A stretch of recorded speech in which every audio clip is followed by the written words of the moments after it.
Naniniwala ka ba sa swerte? Alam nyo ba na may 5 antas po ng swerte? Alamin natin kung anong antas ng swerte mo at kung paano mapapaganda ang buhay mo. Videos that will make you wealthy and debt-free. Hi there, this is Shinkitan, your pambansang wealth coach. Pero bago tayo mag-umpisa, ito lang po, may disclaimer lang po. May mga taong naniniwala po sa konsepto ng swerte. Kung ikaw ay naniniwala, nirerespeto ko ang iyong paniniwala. At meron pong mga ibang tao na iba ang pananaw at isa na ako sa kanila. Oo, gagamitin ko lang ang salitang swerte po ngayon upang maipaliwanag ang aking punto. Kaya kung kayo ay handa na, ay una, yung tinatawag natin swerte number 1. Yung parang umunlad, guminhawa ang buhay, yung talagang tunay na swerte lang, pure luck. Ito yung tao na nakabase sa pagkakataon, di ba? Walang experience, wala talagang masyadong effort. Halimbawa, ito na lang po, tumaya, nanalo ng loto. Pero bihira lang po yan, bihira lang po yung ngayon. Alam mo ba, sa totoo lang, mas malaki daw ang chance ng isang tao na tamaan daw ng kidlat na 5 beses sa parehong pwesto bago manalo ng loto. So in other words, 1 out of probably 30 to 40 million na tumataya po yan. Kaya kung aasahan po natin ng swerte, paano na kung hindi ka daanan ng swerte? Pangalawa, yung tinatawag nating masipag na swerte. Oo, yung talagang hardworking po talaga.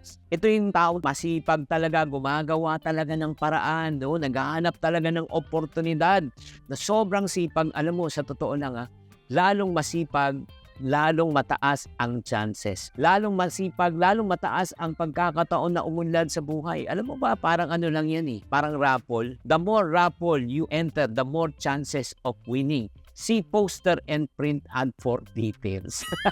Kung masipag po talaga kayo, gumagawa talaga yung paraan, hindi kayo natatakot talaga magtrabaho, ay talagang uunlad ka.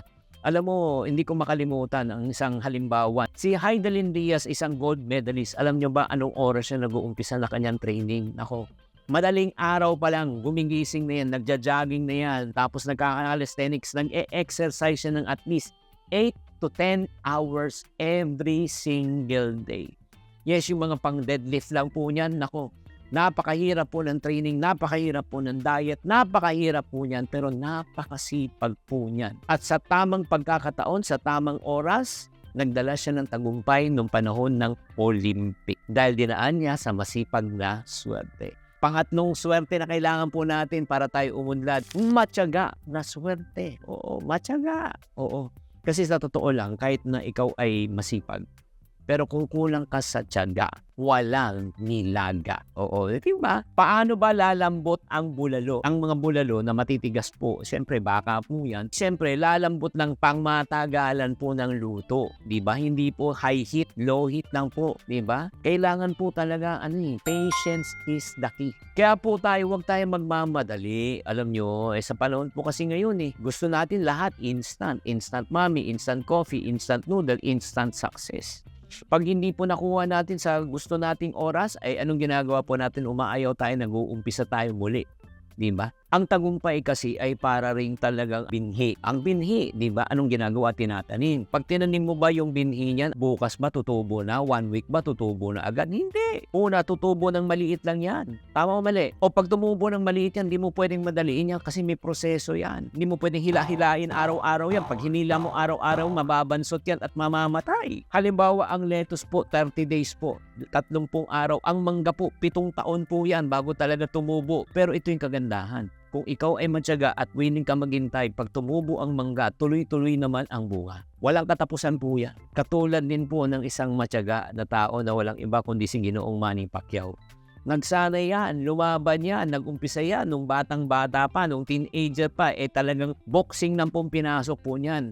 Hindi lang yan naging overnight success. Bakit? Siya po ay nagtyaga. Kaya kapatid, kung ikaw ay nasa larangan ng sales, wala pa rin nangyari. Kung ngayon nag-umpisa ng negosyo, wala pa rin benta. Ikaw isang social media, sumusubok at walang nagla-like at nagsasubscribe. Ikaw lang nagla-like, ang mga kamag-anak mo lang nagsasubscribe. Talian nyo! Nako, wag na wag kang akayaw. Bakit? Tiyagaan lang yan. Bubunga din yan sa tamang panahon. Ang isa pang swerte na pwede nating asahan, yung marunong na swerte. Kahit na masipag, matyaga ka, pero kung wala kang alam, kung wala kang karunungan, kapatid, maniwala ka. Walang mangyayari po niyan. Kailangan po madagdagan ang ating kaalaman. Naniniwala ba kayo na napakahirap gawin ang isang bagay kapag di mo alam? Di ba? Napakahirap magnegosyo pag di mo alam. Napakahirap mag-invest pag di mo alam. So ano kaya ang sikreto para umunlad at gumanda ang ating buhay? Kailangan matuto tayo. Pag natuto tayo, syempre, gagaling tayo. Pag gumaling na tayo, bibilis na po. Bibilis na po ang pagnenegosyo, bibilis na po ang pag-i-invest, kikita na po tayo.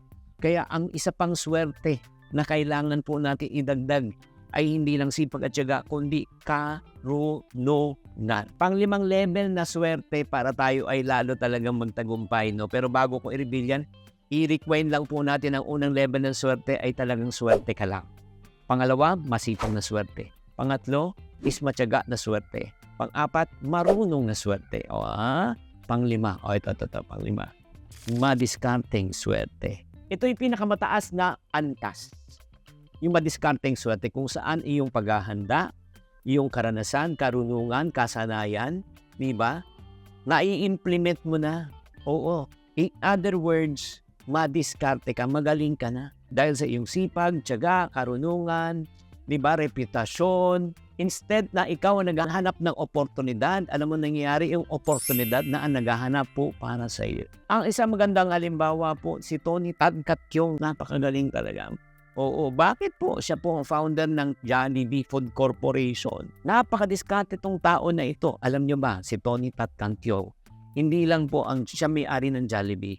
Siya rin po ang may-ari ng Greenwich. Siya rin po ang may-ari ng Chowking. Siya rin po ang may-ari ng Mang Inasal. Ang dami niya pong restaurant.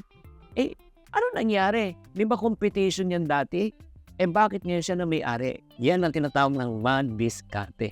Since alam niya ang food business at ayaw niya nang maging kompetensya ang mga kalaban niya. So anong ginawa niya? Pinagbibili niya. Yan ang diskarte niya. Since meron na siyang pera. At ang ginamit niyang diskarte is what we call as money leveraging. Since binili na niya yung kumpanya, instead naging competition niya, ito ay naging kanyang competition.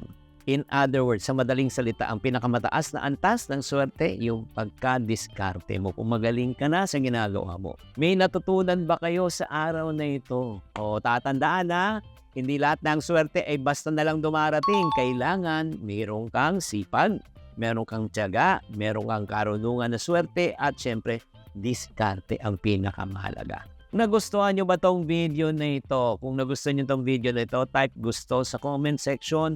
At i-share nyo po kung meron pa kayong mga katanungan at meron pa kayong kagustuhan na topic na gusto nyo i-share ko po. Huwag mag-atubilin na mag-comment sa comment section at huwag kalimutan na mag-subscribe, mag-follow sa channel na ito. Tatandaan, tamang karunungan, tamang disiplina po ang susi sa pagyaman.